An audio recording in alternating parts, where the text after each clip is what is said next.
Bonsoir, je suis là ce soir pour faire écho au post que j'ai publié ces dernières journées, ces dernières semaines. Je ne sais pas si vous avez remarqué que j'ai fait plusieurs publications sur l'hypnose et donc j'ai eu pas mal de personnes qui m'ont écrit et des commentaires aussi sur le fait que l'hypnose ne fonctionne pas. Et notamment, on me dit, bah moi j'y crois, mais ça n'a pas fonctionné. Alors déjà, il n'y a pas besoin de croire à l'hypnose. L'hypnose, c'est scientifique. C'est un état naturel que vous avez plusieurs fois par jour, entre le moment où vous êtes en train de dormir et le moment où vous êtes en train de vous réveiller, avant de vous endormir, quand vous conduisez. À chaque fois que vous êtes concentré sur un point, vous êtes en état d'hypnose. C'est un état naturel pendant lequel votre inconscient est beaucoup plus réceptif à des messages qui sont donc cachés dans les histoires que vous racontent les hypnothérapeutes, des métaphores thérapeutiques, des contes thérapeutiques. Et donc pendant qu'on est en hypnose, notre inconscient accepte plus facilement de regarder les choses différemment. Donc il n'y a pas besoin de croire. C'est pas quelque chose de magique, même si oui, on adore et personnellement j'aime beaucoup quand on m'appelle la fée ou la magicienne. Ça flatte mon ego, c'est sûr, mais je ne suis pas une fée, je ne suis que quelqu'un qui utilise une technique scientifique qui existe depuis très très longtemps et qui a été validée comme technique médicale depuis le 19e siècle.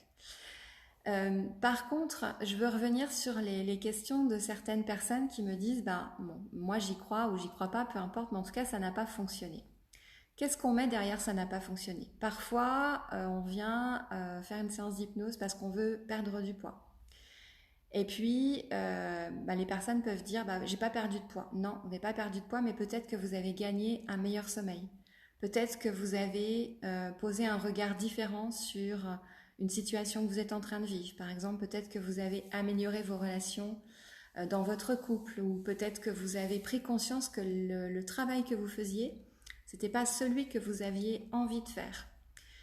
Donc il n'y a pas eu le changement que vous attendiez, c'est-à-dire les kilos disparus, mais il y a eu d'autres changements. C'est-à-dire que ce n'est pas l'hypnothérapeute et ce n'est pas votre conscient qui décide du changement, de la transformation qui va se mettre en place. En fait, c'est votre inconscient qui sait toujours ce qui est le meilleur pour vous et qui va choisir de décider ce sur quoi il va travailler en priorité. Alors pour les personnes qui ont vu mes publications et qui m'ont écrit, qui m'ont laissé des commentaires pour me dire ça ne fonctionne pas, il y a peut-être aussi le lien avec le thérapeute. C'est pour ça que j'écris souvent qu'il n'y a pas il y a pas de concurrence entre hypnothérapeutes. On est tous différents. Vous allez choisir de travailler avec moi parce qu'il y a un truc quand je parle, dans ma façon de bouger, dans ma façon de communiquer, il y a quelque chose qui vous interpelle et qui vous correspond. Et vous vous dites, et certains me disent ça parfois, c'est avec toi que je veux faire une séance. Et puis si c'est pas avec moi, ce sera avec un autre. Je suis une femme, peut-être que vous avez envie d'aller faire une séance avec un homme. Et c'est ok, en fait, c'est vous qui savez, le thérapeute qu'il vous faut. Et c'est votre inconscient qui va choisir de travailler et de faire évoluer ce qui est à faire évoluer en premier. Alors peut-être que vous allez voir un hypnothérapeute pour arrêter de fumer et que vous allez commencer par arrêter de grignoter. Voilà. Peut-être que vous venez pour un meilleur sommeil et que vous allez avoir envie de faire un nouveau job. Peut-être que vous avez envie de gagner en confiance en vous et que c'est là que vous allez arrêter de fumer. Personnellement, j'ai arrêté de fumer grâce à l'hypnose sans avoir choisi d'arrêter de fumer. En fait, ça s'est fait sans que je m'en rende compte parce que mon inconscient avait décidé que c'était ça qu'il fallait faire en premier pour qu'ensuite je continue à évoluer. Mais à ce moment-là, j'avais pas du tout envie d'arrêter de fumer et j'ai arrêté de fumer suite à une séance qui était destinée à quelqu'un d'autre que j'ai entendu, que j'ai écouté, mais qui n'était pas personnellement pour moi. C'est vous dire la puissance de l'hypnose.